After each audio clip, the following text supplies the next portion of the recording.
Hey, everybody, thanks for joining us today. This is a new chat with another veteran from ILM who has joined us for a new project. If you're watching this, you've probably seen our screen size wampa wall bust, giant, larger than life, made to go with our tauntauns that hang on the wall. We currently have a limited edition of just 50 pieces that are available, and a big part of that is my guest today, Mr. Howie Weed. Howie. Nice to Hey, meet how you. you doing? Thanks for having me. Absolutely. Thanks for being here.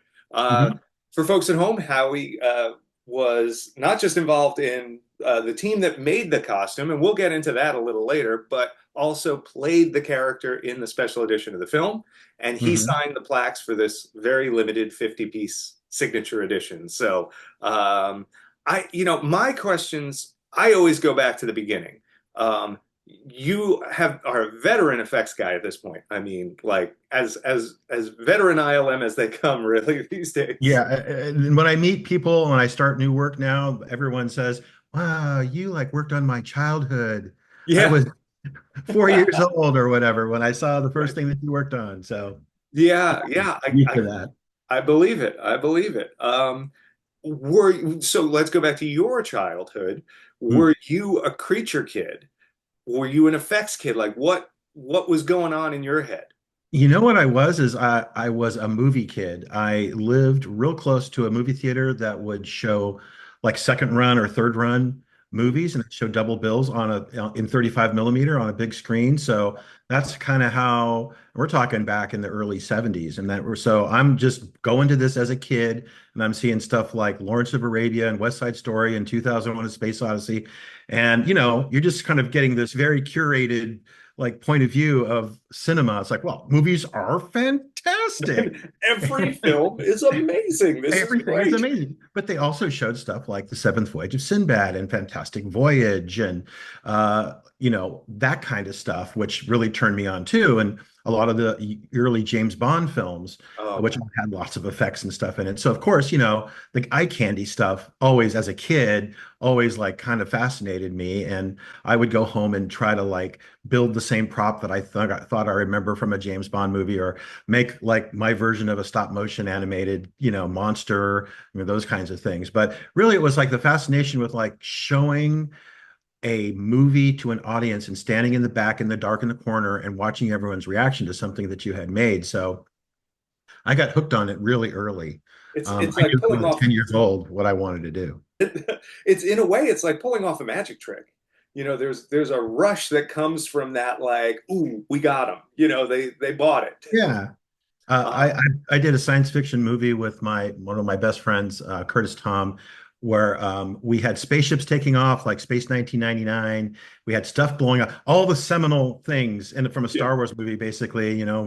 I would film the TV screen when they'd have a special about Star Wars, and then I'd get the little 8 millimeter or super 8 millimeter film processed and try to analyze the lasers that came out of the fronts of the ships and how does that look, frame by frame, things like that. And I would try doing it by scratching the film and getting try to get the same look.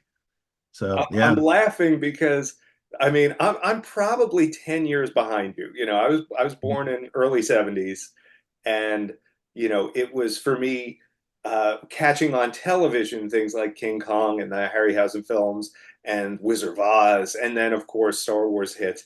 And I had, my dad's Super 8 camera, and I was trying to do little stop motion things. And I remember in the 80s trying to do the California raisins with claymation and stuff like that. Mhm. I'm like, that's got it. That's just clay, and they're moving. I could do that. I got. Yeah.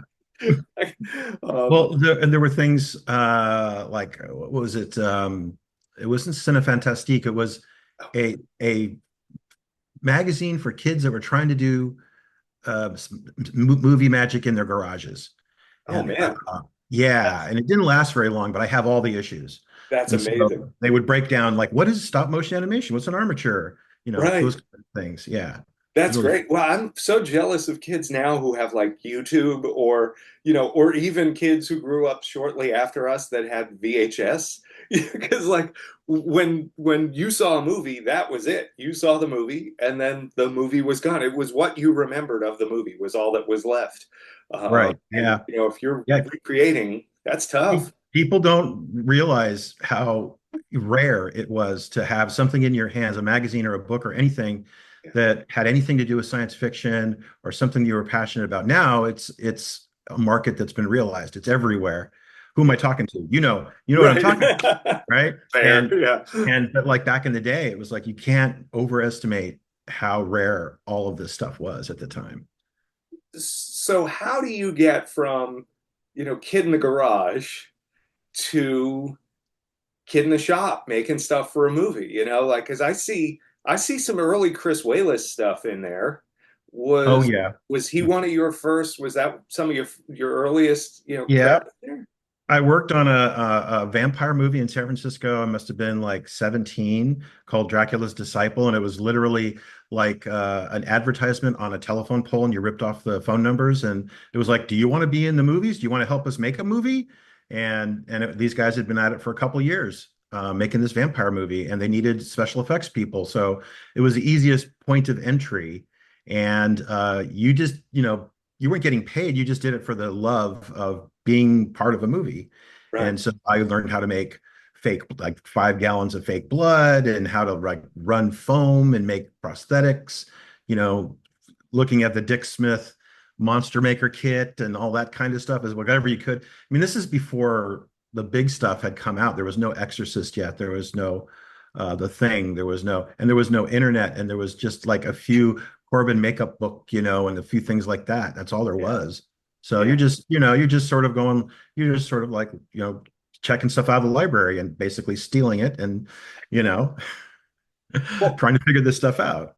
I remember. So one of my first gigs was actually at the Muppets. I was a puppet kid too. Like I was doing effects and all this blood and guts, but then also like hi ho, kind of stuff. Yeah. And I remember going to the library, going like, I want to learn how to make puppets. I want to learn about fleece and foam and all this stuff. And all they had was like hand carving wooden marionettes, a book from like 1948 or something. And I'm like, I guess it's better than nothing, but like it was really hard back then Yeah. for us to Yeah. find anything. And Muppet making is its own little, Oh yeah. skill of cutting foam and all the felt surfaces and all that stuff. It was tough. But figuring all that out literally for myself, like starting like with just foam and staplers and things, like not even sewing. Hmm. Uh, it taught me so much about drape and dart and just making patterns and how to create shapes out of flat things. Man, I use that like to this day all the time. Yeah. Heck, when we were doing the Yeah. wampa, like doing the first Right. prototype, everybody's like, "Oh, are you going to do a tape up pattern or something?" Nope, just give me the fur. Let's go. And it's just like that's how Hmm. we do it. Um, It's funny. Uh, we kind of some of that philosophy actually occurred during the making of the Wampa costume, because there's the ugly phase of building a creature where nothing looks like the final thing yet. Like you've got a foam suit and kind of a foam head, and it's scary looking because it looks like some kind of deranged monkey or something with horns. There's no fur on it. There's no paint. So to get everybody like calm down that it's going to look great, I actually built a separate head while the body was being built. I went off to in the corner and I built the head with all the fur and all the, Smart. everything in it that was gonna like make it look cool.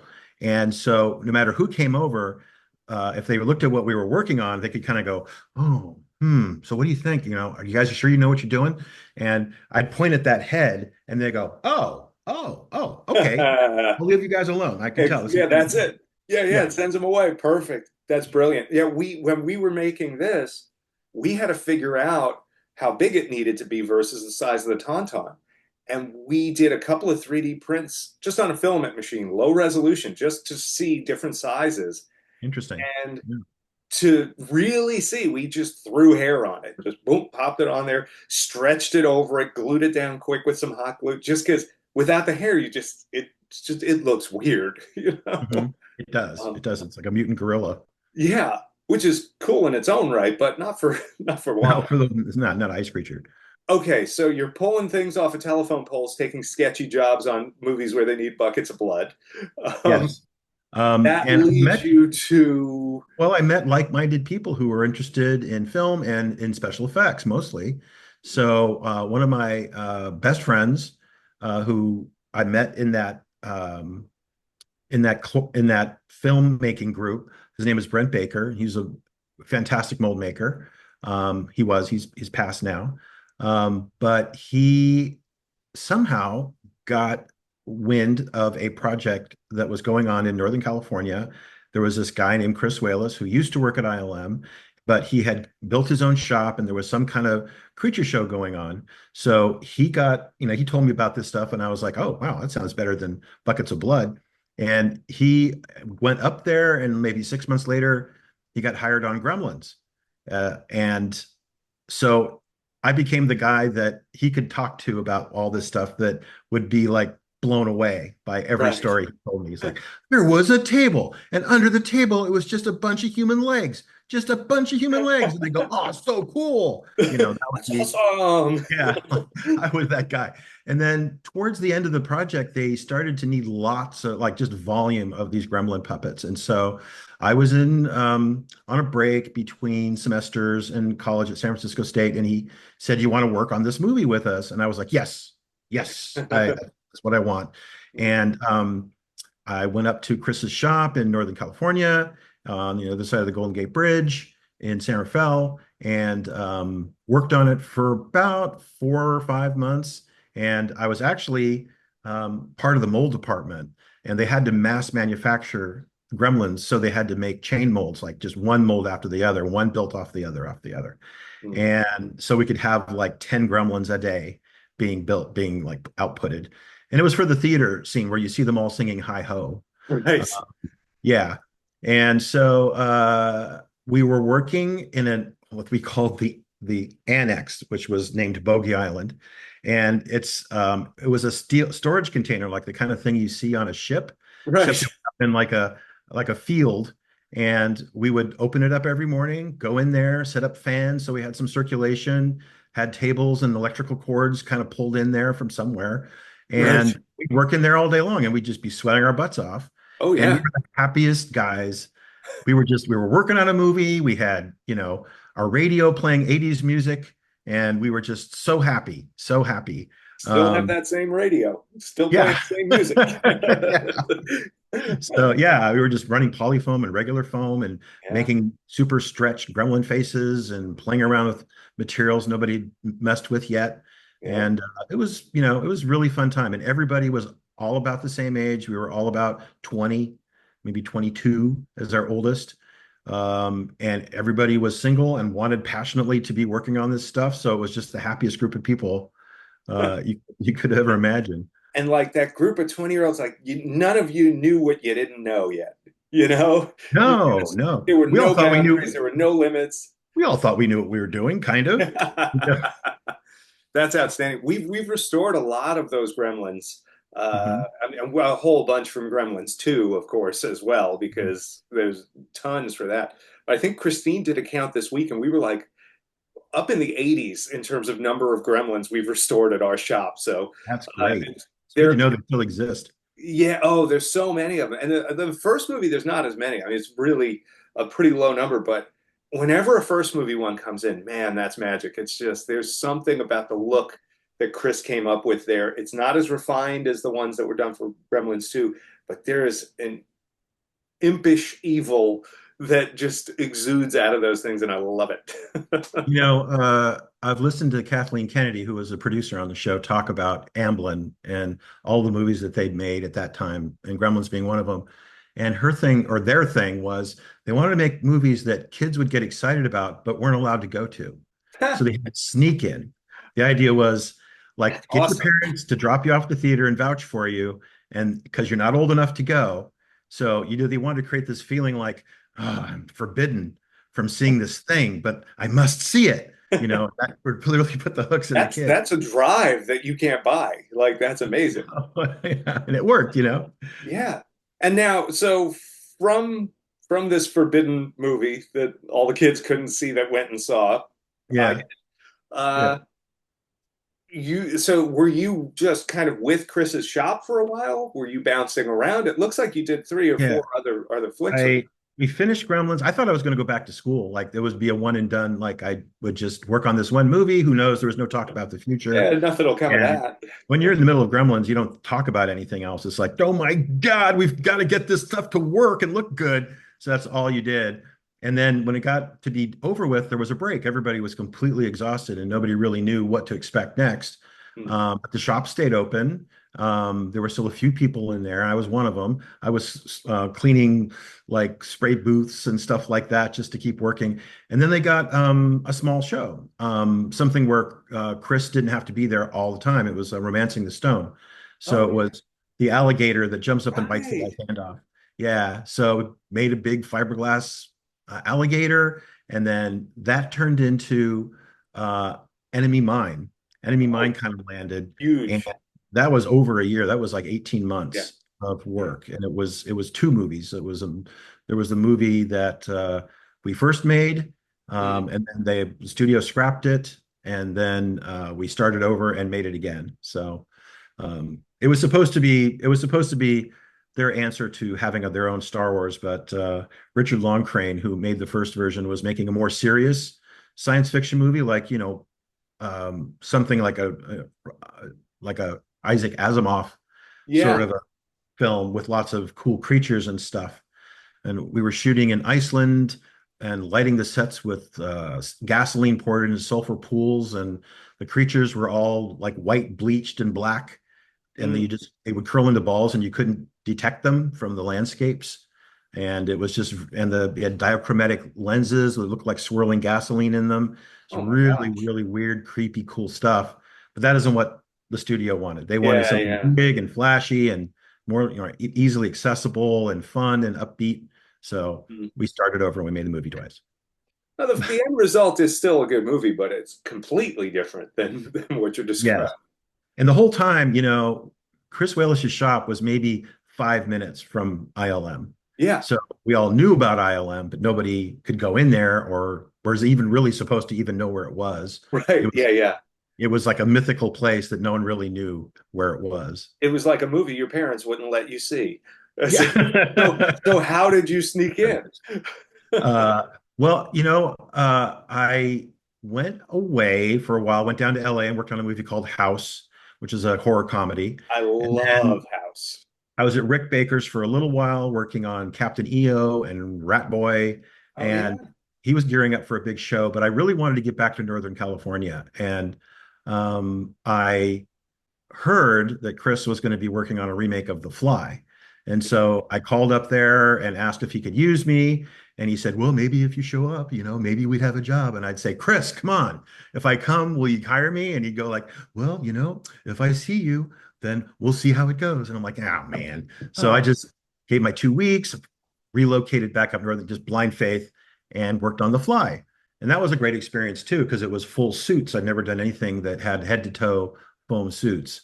yeah. And up to that point, it wasn't really something that was done very much.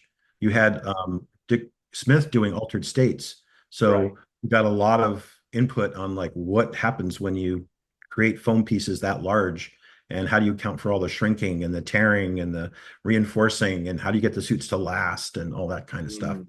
Um, Yeah. How do you and get someone into it? How do you get someone out of it? You know? yeah, and we had multiple suits because Oh Jeff yeah. Goldblum would just sweat through the thing every day, Mm. uh, and they would get all torn up because it was a very physical performance where he's sliding around on the outsides of buildings and stuff. And we shot it in the middle of Kleinburg, which is in Canada during the winter. So if you walked outside the stages, it was just flat, covered with snow. Ooh. No sign of civilization. Right. It was a real experience. It was a really cool location gig to be doing something like that. Um, And then once that was done, the CWI took a huge break. They just wanted to like regroup and figure out what their next move was going to be. Get bigger, get smaller. What are we going to do? Right. And there were lots of scripts falling into Chris's laps, but he was, there was like Witches of Eastwick and a few other things that they were like, do you want to do all the effects for this? And he was like, I'm not sure yet. I need time to think about it. And so I wanted to keep working. I remember getting dropped off at my apartment after working for 3 months on The Fly, and I had no job, and I just was like standing in a quiet apartment, going, "Well, this sucks. I've got to do something." So I gathered my portfolio, which was that time is a paper portfolio with a zipper, and you open it up and you turn pages and tell your stories. I see. And Um, and now what is this? paper you speak of. Yeah, exactly. Yeah, there was no website or Right. no little sizzle reel of your work. And so I would then made an appointment to go see someone in the model shop. I think it was Charlie Bailey. And I showed him my work, and there was a lot of organic stuff in there and a lot of creatures and puppets and stuff like that. And as it just happened, Howard the Duck had just wrapped like a month prior. And that was such a long, arduous show for the Creature Crew. People either like decided, I'm going to go back to LA. I really don't want to, continue on here. I have other places I'd like to work. Or they're like, I'm taking an extended vacation. And so like the shop was like abandoned. There was like nobody to do any work in the creature shop. And so I wandered in with this portfolio and they were like, great, we've got this show called Inner Space. You seem like you would be great for this. So I was like, oh wow. And I got, picked up right away and spent the next 6 months, 8 months on Inner Space. And So another great movie. And on the effects side of it, from both the model work and even the makeup stuff, it was a tons of really fun fun things in show. there. Well, I mean, I mentioned Fantastic Voyage at the beginning of this kind. So Oh this is yeah. around like I'm working on something kind of like Fantastic Voyage with all the miniaturization and going through the human body and stuff. Yeah. Kind of an up dynamically with miniatures and motion control updated version of that. Yeah. So it was a really fun project. Absolutely. And that's another movie, man, I absolutely love. Um, so this is sort of like the Star Wars dark times, right? Like this is mid to late 80s. There's nothing happening with Star Wars, but there's always, you're at ILM. There's got to be something humming There in the background at all There was times, right? boxes of stuff from all of their movies up in the attic. So if you needed to get something out of there, like, oh, I need fake fur, or I need, some doweling or something, or I need Tygon tubing or something, you'd walk upstairs and it'd be all these boxes. And every once in a while you'd pull out a box and you go, what's all this stuff? And it would be like, oh, those are Jabba's eyes from they blew them, they actually blew them up, and that's all that's left from the sail Oh, barge. And I was like, yeah. oh, and you play with them you pull the cables and play with them for a while, then kind of throw them back in the box and put it back up there. There was Oh, boxes of C-3PO parts yeah. and gloves and feet and things like that. And I remember pulling one out that was really heavy, and I went like, "Hey, Lauren Peterson, what is this? Why is this so heavy?" And he's like, "Oh, that's a original like from piece of C-3PO that was made by these guys that make armor over in England." So there was the full version like that, and I'm like, "This heavy?" And he's like, "Yeah." And I'm like, "That's insane." And you throw the stuff back in the box and Put it back in the box, going, back on the keep shelf. going. Yeah, really. But there was like no, Star Wars was over. Yeah. Like that's in the past. And it's great that it built this little mini empire that we Yeah. all get to kind of play in. But the money was there to keep things going, but it was not a future thing at all.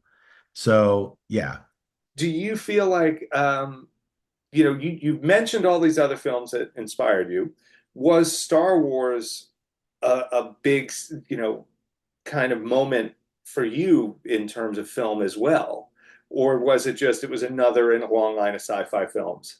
I waited a while to go see Star Wars. It was already like this phenomenon that adults made fun of. Kids have seen this 62 times. Isn't that ridiculous, folks? And so I was kind of like, waiting and waiting, and I don't even know why. Yeah. And I finally, it was already in Time magazine with like the 4 or 5 big color photographs in the middle, which was a big deal, or it was Life. I think it was Time. And so was the thing, it was this cultural phenomenon, as they Huge. say. And again, I always tell people you could not overemphasize enough. When Star Wars came out, that's all anybody talked about. And there was nothing to go buy, there was nothing to go get. All you could do was just get back in line and see it again. And that's it. It's the only way you can get your fix. Right. So I ended up winning some tickets at a giveaway, a drawing at a Macy's. And the person that handed me the tickets was Drew Barrymore, little tiny Drew Barrymore, who was in Close Encounters. And Oh, so right. Yeah, yeah, yeah. yeah, so she was the one who pulled the names out of the hat, and it was like Harry Weed, and I'm like, oh, great, thank you, little girl. And I was Yeah, like, yeah. okay, I guess I'm going. Yeah. And I got into one of those lines that's Wonder three, what became of that kid. I Anyway. don't know. Yeah. So it was one of those lines. I went to the Cornet Theater in San Francisco. which is used a lot if you look at like how popular was Star Wars in the 70s. Is Oh, they always right. show the line that's like 6 people wide wrapping around the block. And Uh-huh. that was in that line. Oh my And God. with people who'd seen it a million times, trying not hoping no one would give too Yeah, much this away. isn't opening weekend. You No, know? like we're months and months into it. Remember, the movies back then opened kind of semi-regionally, so they Right. only had so many prints, and it traveled around the country. It didn't open huge on one weekend, and there were I don't even know if there were multiplexes. Maybe there were three-screen movie houses, um, but it was like single screen mostly. Yeah. And We had a two screen in my town growing up. And oh, some kind of like, fancy guy, huh? oh yeah, that's but yeah, that was the extent of it. It then eventually turned into a sixplex and a 12plex. I don't think ever Uh, changing the overall footprint very much. right. You know? Well, I saw it, and I think it was a dollar and a quarter to go, and I sat with a friend and I went, and it just I think it kind of like almost didn't blow my mind, but it was like too much to process. I guess I was like 15 or something like that at the time, and you know, by the time I remember afterwards thinking about it, it was just very enjoyable. Like the whole thing was like so full of like huge imagination and big moments. And I remember I had to take the bus to the movies, and I remember getting in the bus and thinking, God, everything is so slow now because you just spent all this time in the Death Star trench shooting like at Mach 5 or something Right. through the Death Star. Now it's just like the bus is like, you know. That's a hard, yeah, that's a hard cut right there from Death Star Trench to bus. Plus, yeah, like just thinking about like, well, you can't look at a picture of it. You can't, all you can do is talk to, if somebody else has seen it, you could talk about your favorite parts, and that's it. I got the Marvel comic of the movie at one point, and that was close. Like I could read that or the storybook. Oh Uh, yeah, right. like I picked up, but I was young enough that I could get the storybook, you know? Like, Yeah. And there was like the BBC serialized show. yeah, And that was really cool, like yeah, kind the of a radio radio drama and reenactment. all of that. Yeah, that was really Um, cool. But I mean, yeah. So you just had but to it go back and wasn't forth again. like who even knew some of that stuff existed though. You know, it's like like there was no way to find out things like like I found out about the radio drama in the 90s. You know, it's like there was Yeah. It was a sort of a PBS, whatever the British radio version of the PBS mm, is over right. there. And I'm, yeah, like by osmosis, maybe I saw it in Omni magazine or Oh, something, a yeah. little tiny thing about it, and found it on my little tiny transistor radio at my bed. And I would like, do twiddle with the dial until I could barely hear something. Yeah. Uh, Yeah. I don't know. Maybe that made it even better that you were like, and you almost felt like you were in some kind of secret club. I mean, even as popular as it was, it wasn't like everybody cared about Star Wars. You found your people kind of through that movie. Did you I mean, I even as a kid, and I mean like I was like 5, I think, when I first saw it. Even that young, I was obsessed with how it was made. And Mhm. did you have that same takeaway? Like, was it, were you in your head trying to figure out how they made that leap to light speed? No, I was way into the movie. Like I was into the narrative of the film and I was like Gotcha. experiencing it. I mean, I But love that too, but in my head, it was just like I'm trying to unpack it. somewhere like maybe not in 77, but maybe towards the fall or something, or the beginning of 78, they started doing all of those. Let's feature ILM in behind the scenes and show the motion controls, show the models, Right. show some behind the scenes. I mean, but from those, you saw the same stuff over and over again. It wasn't like you had like what's the new thing you can watch now? That's like 3 part how ILM kind of Oh yeah, explains. yeah, the Disney Plus Yeah. sort of thing. They're, Yeah. they're giving you like 5 gallon buckets of Yeah. Kool-Aid. This was like a shot. There Yeah, was they like had a like ton of Kool-Aid. 4 minutes of footage that they just shave a little bit off every time for you. Yeah, and it was like it was the same stuff no matter which special you watched. It was the same images. And little did we know that there were set photographers and B-roll and all kinds of stuff that would like, I guess as they saw the appetite for that growing, they finally went like, well, we do have a little more stuff. Well, we do have a little more stuff. And we say like, we want to see every underexposed Polaroid. I want to see everything I can get my hands on. Yeah. So, Absolutely. and that's where I think we are now. We've Yeah. got probably most everything. It's and I mean, like, I remember, yeah, like we'd buy a whole book if it had one new photograph, from Hmm. behind the scenes of Return of the Jedi or something. Like, yes, okay, I've never seen that picture before. I'm buying this book, you Yeah. know. And if you're the one that spotted it and you told your friends, and then they would go into the bookstore and like Yeah. rifle through the same book and go like, wow, I told me that. Right? That's interesting. I've never seen that before. Look at Yeah. Dennis Muren in this picture. Yeah. So yeah, so I was, all about it for a while, and then kind of became more keenly aware of all the films ILM were working on, how beautiful they all were, and Mhm. just head and heels in terms of the quality and the art direction and everything they were with other film effects companies. Yeah. Um, and so when I was, when I got into ILM and I was working on Inner Space, I remember walking behind the front desk, and there were these hallways. The hallways had doorways that were open with black curtains, and then on the other side of the black curtains, they were shooting motion control, sometimes with smokers going to kind of do light passes and things, Mhm. so make the windows of the spaceship glow. And I remember walking through these hallways filled with like the posters of all the movies that I kind of blew my mind that they had done in a hallway full of smoke, and you could hear the motion control cameras going and thinking, I can't believe I'm actually here. This is crazy that I'm working here while they're doing all this cool stuff. And that So was just the start. well, one of the reasons I really wanted to work at ILM is because their stuff just looked beautiful, and the movies they worked on, the filmmakers were making hit after hit. And so you knew if you killed yourself on this stuff, they ultimately it would end up whatever shots it ended up with would look beautiful, and a lot of people would see it because Yeah. I had a lot of friends who worked on big special effects movies that nobody ever went to go see, Right. and they busted their butts, and it was just mildly received. And I always I always thought like, and here I am, I work on this thing, and it's like the cover of a magazine, and everybody wants to go see it, and it's another Indiana Jones movie or another Amblin show or whatever. So yeah, that was one of the key reasons I thought it would be great to be working there.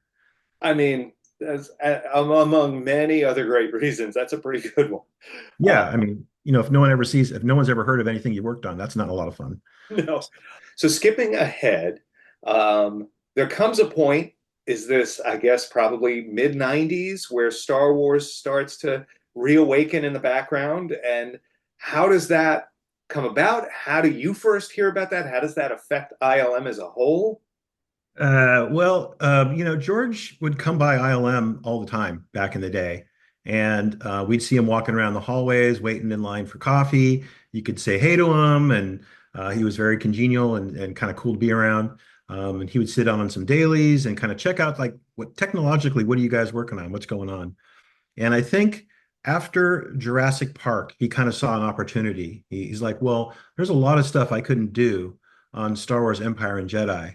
And I think with this tech, I could realize some moments that couldn't be accomplished any other way. So that kind of turned the key, but it wasn't the only solution to some of the issues that he faced while filming.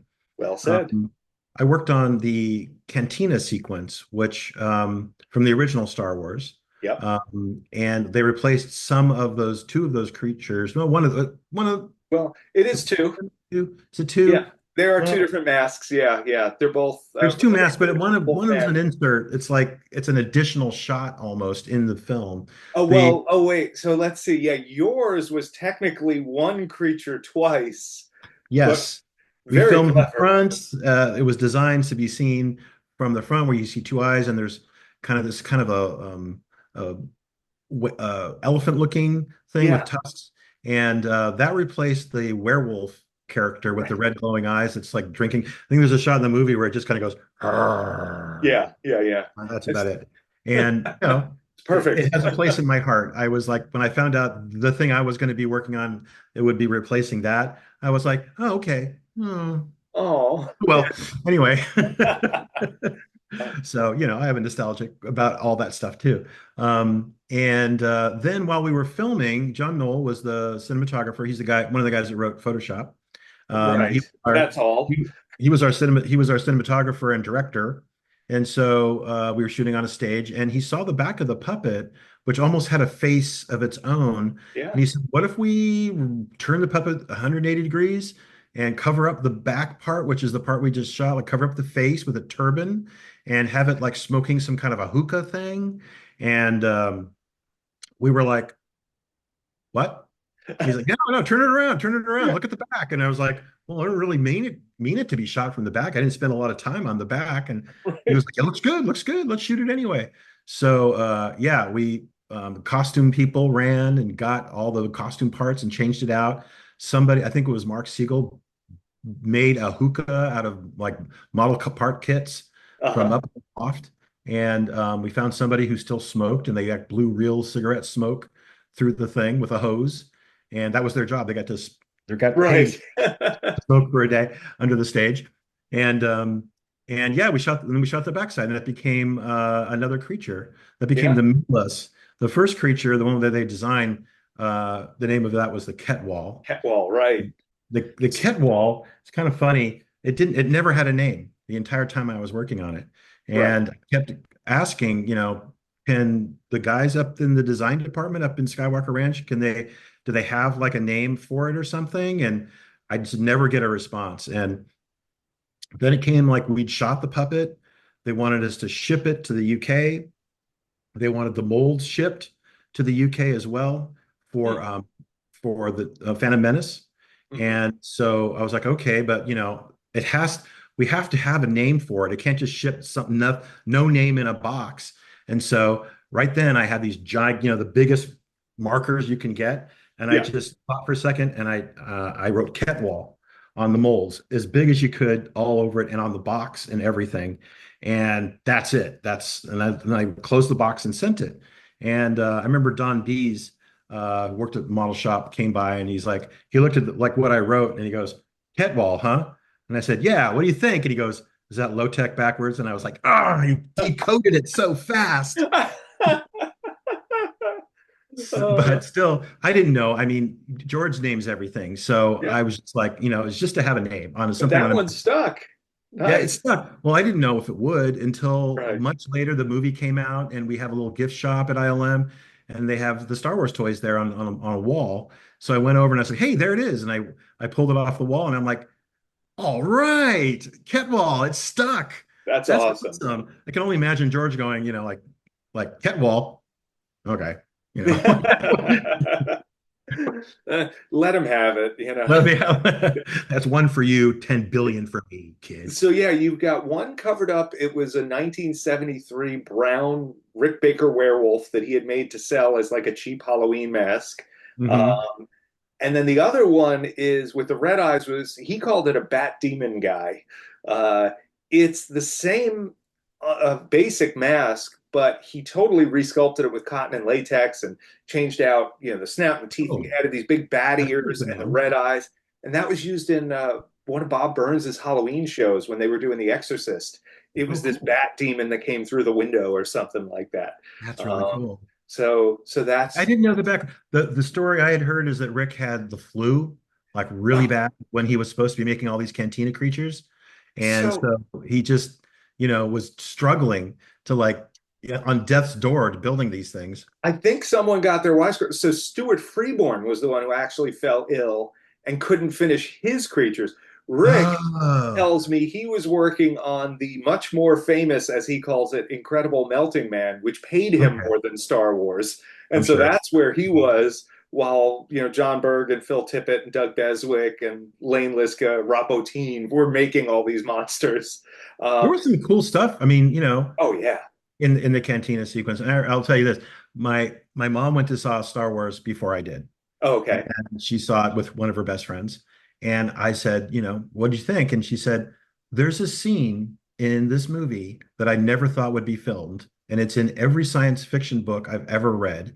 It's the spaceport where Yeah. all the aliens from all these other worlds are just having a drink, and their spaceships and stuff are outside, and they're all from all these other worlds. And I always thought, how could they possibly ever film such a thing? And she said that was her favorite part because That's it great. was like this wish fulfillment. It's a hip mom. I love it. Yeah. Yeah. That was the scene that blew me away and got me started on everything I did after that. I mean, it's not even Hmm. an exaggeration. But yeah, there's some amazing stuff done there, and it's I always shed a little bit of a tear when the special edition comes on and I hear the growl, but it's a different head in place. But it's you, and I'll let it slide. Um, I appreciate any fan that will just give me a yeah. slide for that one. I appreciate it. But I mean, I and understand naming your ire. Ketball, like that's pretty good. Not everybody gets to name a Star Wars character, so No, kudos. it was. I remember at the time it was just like I was so glad to be working because it was very slow, Yeah. and I was in the shop basically under a little like light on a stand, and the rest of the shop was dark. And I was Oh man. sculpting. People were coming in and walking by and saying, "What's that?" And I'd say, "Oh, this is this creature from for a special edition of Star Wars." And they go, "Special edition?" And I'm like, "Yeah, they're going to add some shots and change some things around and clean up the print and all this stuff." And I'd show them the artwork, which was covered in paint and Right. clay and Play. everything. Yeah. And they'd kind of go, "Oh, okay, okay," and they kind of walk on. And That's even at the time, I was like, this is really special. This is really neat. But we had to build it so fast. It was like maybe 3 day sculpt, right. then a 1 day mold, Yeah. and run it, clean it, run it, and back it with polyfoam. And like um, that was it. And then start painting, cement and paint it. And Right. that was it. There was no armature inside, no nothing. Your hand pushing up on the head while the bottom was being held down with like grip clips is Right. what kept the thing up in the air. Low tech. Very low tech, very low. And at the time, CG was a coming. So Yeah. Well. it felt fortunate to be building a rubber monster at ILM. Yeah. Exactly. Well, no, and you know, I wouldn't say a last hurrah, but certainly like Not a nice. nearly, Yeah, not not it was nearly not like what it was. This wasn't Tippett's Creature Shop from 1982 or no, no. That 1981 was for Jedi. yeah, that back in those days. I mean, you've talked to Phil. Oh yeah, Um, that was we kind of knew when we did Ghostbusters 2 that there was sort of a decision being made that like, creature rubber puppet effects was what was in all of the literature about film. Like that's the cutting edge is having a really great a dark crystal animatronic. Oh, sort of yeah like creature shop. And so that's what Ghostbusters 2 was all about is mm, ILM is maturing, we've got a creature crew, we can do that kind of stuff too, we can do dark crystal 2 for you, no problem, that kind of stuff. yeah. And so but that every era, every craft has its era, and that was it kind of peaked and then it kind of faded away, and more slowly bit by bit digital came into the scene. And after Jurassic Park hit, everybody felt like this is a key change in how things are going to be made. We'll we'll step away from that sad note, but thanks. Um, It sounds sad, but you didn't know your future was actually okay yeah, because well, yeah. There's not it was not everyone that could make that transition though. And oh, from practical to computer. yeah, and you seem to have done that. And I'm realizing right now we're literally leapfrogging right over the wampa we're talking about. So Yeah, we can't go back. Sorry. but So that's all that's you it. get. Sorry, folks. Moose out front should have told you. Um, I No, let's so we you were, know we what? were talking about the special edition for like two Let's seconds. pause. Let's do this wampa thing. How about Yeah, we yeah, yeah, talk yeah. to Howie Weed about the So, wampa? so So suddenly, in the midst of Phantom Menace being greenlit and written by George, and there's like an art department building designs and things, like the ranch was alive. There were yeah, lots of people working there. And I think George saw the opportunity. Let's get the ball rolling on a complete restoration of the other three films. And let's put these shots in there that I was never happy with and never able to get what I wanted. And the Wampa, I'm sure you've seen some well, of the back behind the scenes of them trying to shoot. They had a Des Webb, a great guy on stilts out in the real world of, in with the a snow, very heavy costume. very heavy costume on stilts, trying to walk in real snow across real terrain. And it was, he'd take maybe 1.5 steps, and then that was as far as he could get. And they had erected a big kind of structure that he could hold on to the last second. Then he'd try to walk again, and he would fall and fall. So they were never able to get those shots. And I think that's when they knew that they were going to have to start shooting around, not being able to see the Wampa the way that they really wanted to see him. Yeah. And it was a sacrifice that George made, and like tried to, editorially create, do the Jaws thing where it's scarier if you Right. don't. So, which, was pretty effective. Ben Burt's sounds were like Yeah. scary, Yeah.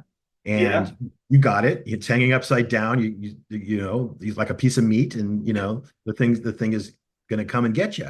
So, but George had this idea in his head where he just wanted to see it, Yeah. and he called us together in a meeting where he wanted to talk about the Wampa Cave and being able to see the Wampa. And I got it in my head that how we could fix this whole thing with a guy on stilts is just not do a guy on stilts and just miniaturize the cave.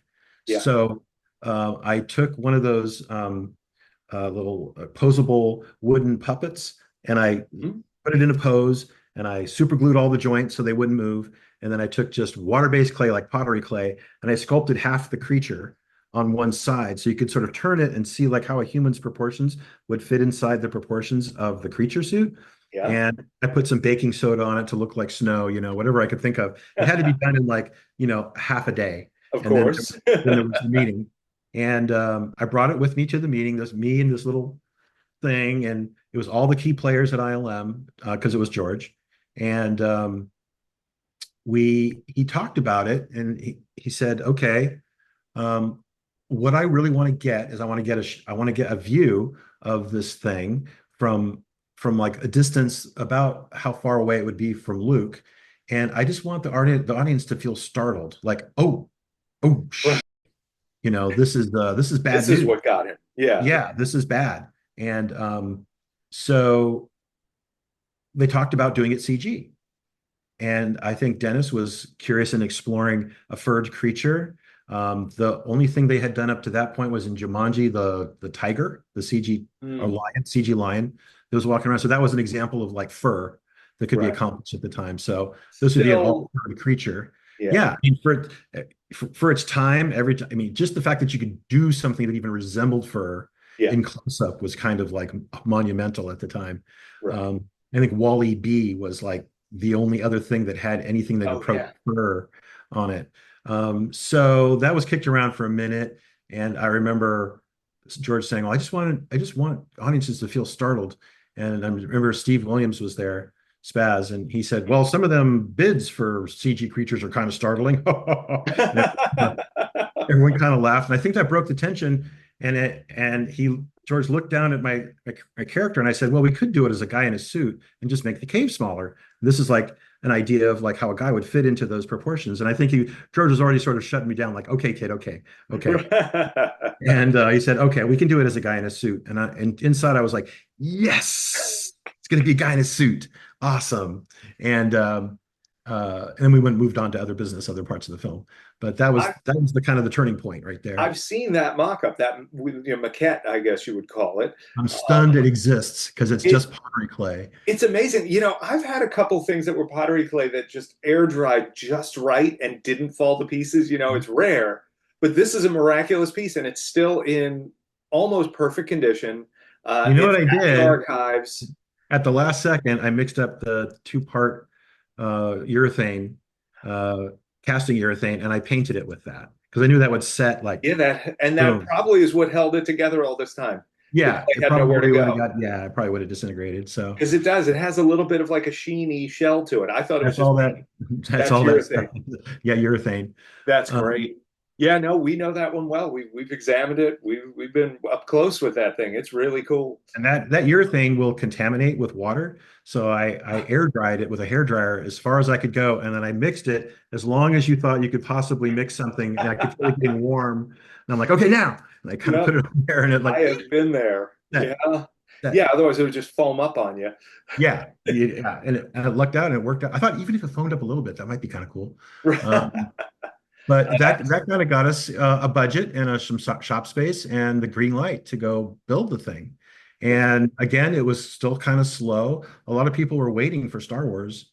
to come back, but that was a ways off. Phantom Menace was still a ways off. So this was kind of like an in-between project we could do before Phantom Menace really took off. And talk about a fun gig, big furry monster in a suit. Like Mhm. that's outstanding. It What's was great. It was great. what were your first steps from there? So you've mocked this up. Uh, who's this team? How many people are there, and what are you doing?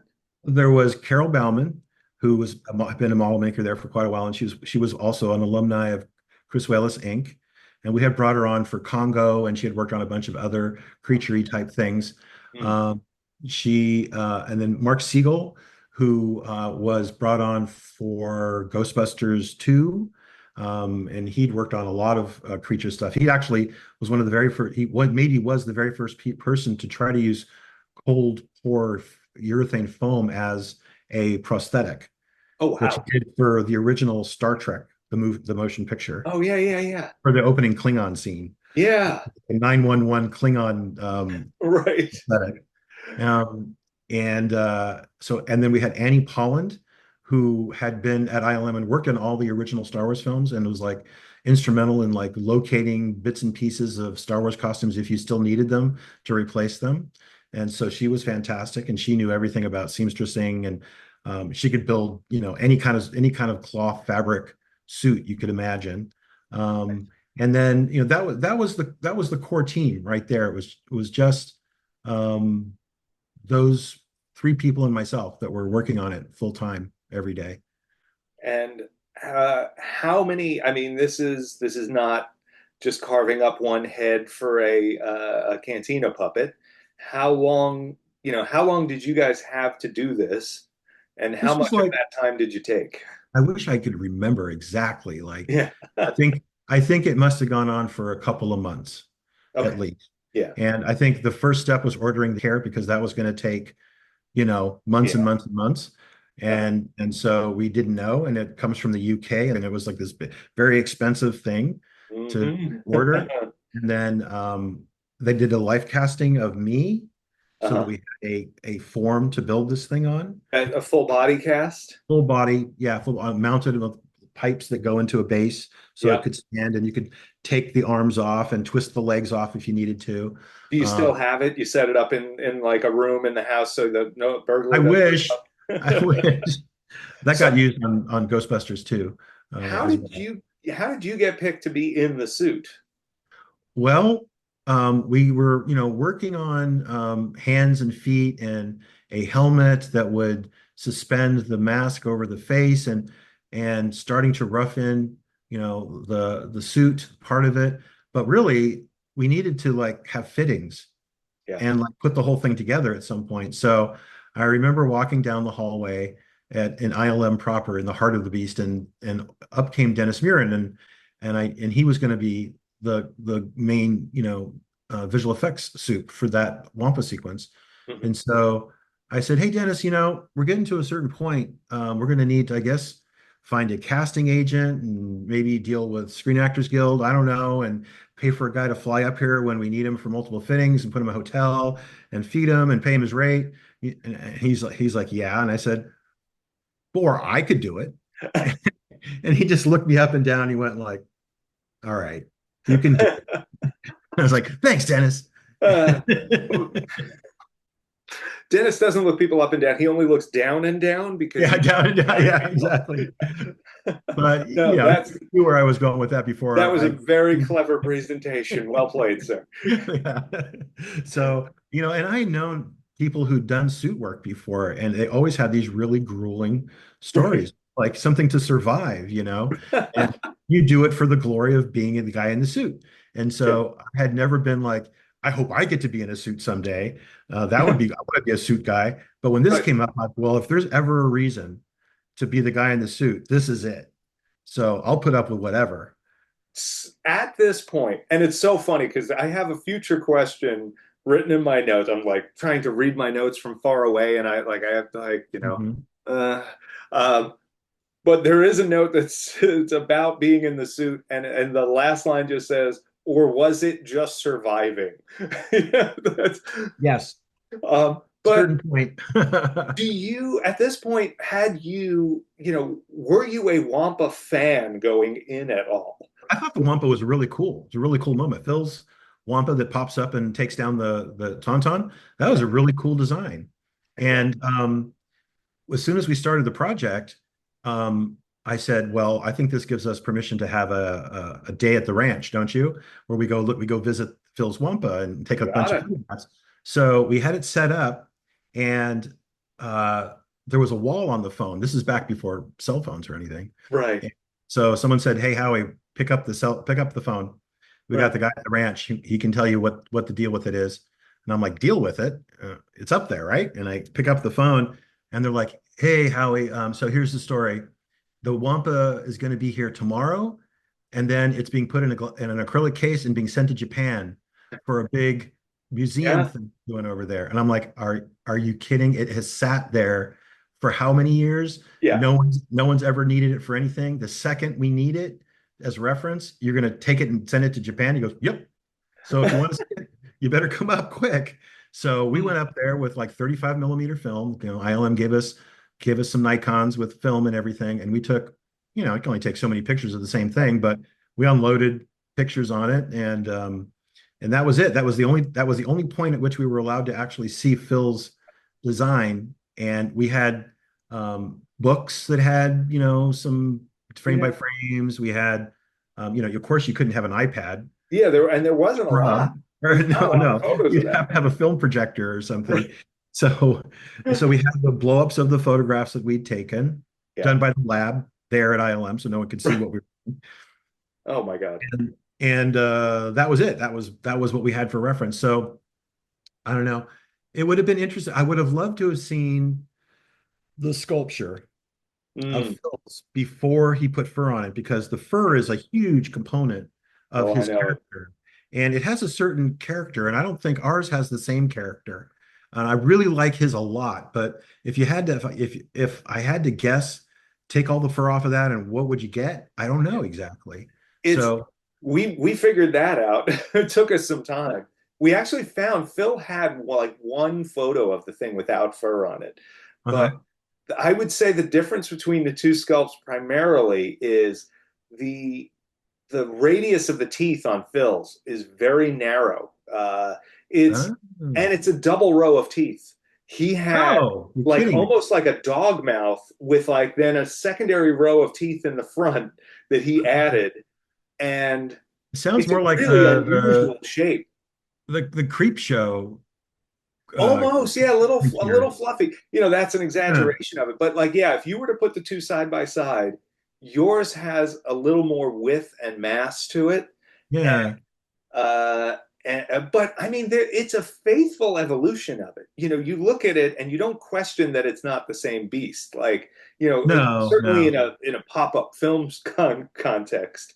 Uh, totally. Yeah. but it's clearly, you clearly weren't taking inspiration from the Stuart Freeborn team one that was kind of real, almost puppy dog looking. I don't know if you've seen, Yeah, I've seen like photos of one that thing. photo. Yeah. Very I strange approach. that's why in the film that's the one where they're going like this as you're Yeah, running towards the like there's camera. that one shot where he's doing that right at Luke, and Yeah. it's still in the even in the special edition. But he's like, Yeah. I got this here. This works. So I think that even at the time they were like, well, this isn't working, but we need something. So put your hands over your face and be menacing. Listen, that was a clever solution. Uh, Yeah. when, but yeah, no, I mean, it is cool that you guys were, had that chance to see the real thing in person because seeing something in person changes how you view it as well. It was small. It's so That's what small. Yeah. yeah. I was like, all right, where is it? And th're like, it's over here. And I was like, what? It was like, okay. I even like there's some few pictures of Phil puppeteering it. I didn't get how big it was, kind of Same. from that. Yeah, same. The when you're doing this build, so you have a few phases. You're in clay. You have someone else who's stitching together a muscle suit, I assume, over your body form to change Yeah, the we were all talking about Gorillas in the Mist. How is this going to be better than Gorillas in the Mist? shape. Right. It's always so funny. You do all this work on your muscle suit and how things are going to move and flow, and then the fur goes on, and you've got, 8 inches of yak hair over you, and It it's is, like, yeah, oh, here we exactly. go. That was a big challenge actually. Once we finally got the fur on there, we knew we were, you know, going to start really seeing the creature realized. And yeah, trying to, you didn't want to take snippers or clippers and do too much because there's no going back. So No. it was really a slow process of like kind of carving it away and like taking it down. But ultimately, what we did is we used a lot of product in the Yeah. hair so Yeah. that you could kind of sculpt it with your fingers and it would sort of it wouldn't look like fluffy. It would look like wet and dirty and that kind of a feel to it. Yeah. Yeah, Yeah. it's funny. I was just somebody was just asking us for more behind the scenes shots of when we're doing ours. But when we first put the fur down on the first of this one, uh, and you've got just floof of, 7, 8 inch long hair. Uh, Hmm. and ours is a monocrylic, but it's on a four-way stretch backing, a very similar movement to it. We do some texture treatments on it too to give it a bit of that yaki feel. But it's like until you put some product in it, it is never looking right. No, you're a little you get a little bit of concern like this is gonna be okay, right? And then, we had the idea of like it's gonna have some yellow. It's gonna have Yeah, something coming off. It's like a polar bear that's eating a seal, where the grizzle and stuff is still going down the chest, but we didn't want to go too far because then we can't go back and clean it off. right. So we had the mild suggestion of Yeah, something like that, but we didn't go crazy with it. yep. But And that was something we noticed and put into ours as well. That little bit, uh, yeah, and well, it. when it did get kind of George saw, George actually shot the the the footage that's in the movie. He wasn't on stage while we were practicing and rehearsing. And we actually Dave Carson was setting everything up. He's one of the art directors there Yeah. and looking through the camera and kind of, art directing the cave and, all the little details. And I got the head on at one point and we were going to do our first take, but no one ever yelled action. I just sort of waiting and waiting. And finally somebody came over and kind of like patted me on the shoulder and said, George just showed up. Relax. And oh, Oh, okay, okay. I'm like, that's cool. And I was, watching him like looking through the little holes in the mask. I was like, George is here somewhere. And he was sitting on the camera dolly, looking through the camera telling and like having him run it back and forth so he could see exactly what it was going to look like. And then he was getting up, walking out onto the set and looking at the lighting, telling him to tweak the lights and that kind of stuff. And I was like, this is so cool. It's the man himself doing his thing, right here on the set, directing, for lighting. you. Yeah, well, not for me, but for like, I just felt like honored to like even see this happening in real time in Yeah. front of me. Because when you see George, he's like driving up, in his Beamer and like hanging out and at ILM. That's not the same as like sitting on the tripod and like making like he's making creative decisions Yeah. like right there. And and he was the one that was on the dolly looking through the camera as and yelling action and cut and the whole thing. So it was That's pretty cool. that's really cool. Not a lot of people can say they've done that. He he at one point he said look he kind of said okay let's do our first take let's see what you want to do here and so he rolled footage and then I had it in my head like well I love Ray Harryhausen so what I'm going to do is this big powerful gorilla that walks in this like powerful way and that'll be menacing and so he shot that and then he yelled cut and he got off the tripod and walked out onto the set and he got like this close to me and he said, "Can you hear me?" And I was like, Jesus. And I don't want to make him feel stupid. So I just kind of went, yeah, I can hear you. And he said, okay, I don't know what that was, but here's what you're going to do. You're a big, dumb bear. And you can only think one thing at a time. When you're eating, you're thinking, I'm eating, I'm eating, I'm eating. And you hear something and you stop eating and you kind of turn to see what it was. And then you forget why you turned and you go back to eating. And that's about how smart you are. And he's like, can you do that? And I said, yes. And so he got back out there. on the tripod, and we started doing some takes, and we didn't stop each time. He just had me go back to the first position and do it again. And his direction each time I did it was slower, dumber. And I just, so I go a little slower and like react a little less nimble. And he goes, slower, dumber. You're this big dumb bear. And so I kept trying to go like, after a while, I felt like I was underwater. I was moving so slow. And finally, I think we did that like 6 or 7 times. And I could feel the temperature in the costume like going way higher than I'd ever gone before. And so I was like, I need a break. And so he yelled, okay, action. And I just went like that. And so he said, okay, cut. And Rick McCollum came over, who was on the stage at that time, and they started talking. And he said, "Oh yeah, we've got it. Okay, thanks everybody. Great shoot, great shoot." And I was like, "Take the mask off, guys. I want to meet George." And so they had to unsnap it and then uncrank it and get the thing off my head, and just to see, just in time to see the stage door close. Click, Oh he was gone. no. So we never had that. I was the guy in Oh, suit moment, but oh well, it was cool. It was a really cool experience. that's outstanding. What an ending to that. Just room. I could just see like the thing coming off, and you can see it. It's like I the could see curtain like the coming back up. of his heel and then like the big metal door clunk closed. Oh, and then just sad Wampa. Oh, Yeah. Oh, um, that's about as good a close as we can get on the Wampa shoot, as I think. Having been through all of these films, all this time at ILM, grown up, loving effects and monsters, what is it that you think makes a good film monster? Oh, wow. A good film monster. Well, right off the bat, it's got to be really cool looking, but it's got to have a little more going on under behind the eyes than just being evil. I think that's what gives it its like plussed out, kind of character. So, the Wampa, you can kind of forgive it. It's like, what's it? If that's where it lives. That's how it Right. eats. It's just trying to survive. It's not kind of come to get you because it's evil, you know, or, just any kind of like King Kong who's a victim of his environment and the people are trying to take advantage of him, and it gives the creature some dimension. That's what I really like in a creature. I agree. Yeah. It's a more than just evil, but a sense of character. Yeah, There's something for going. sure. Do you feel the Wampa as a role has given back to you over the years?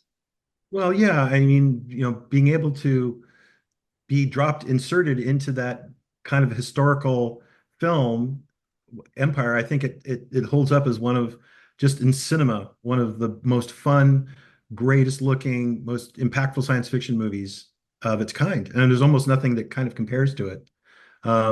And just to be able to participate in that in any way was so cool.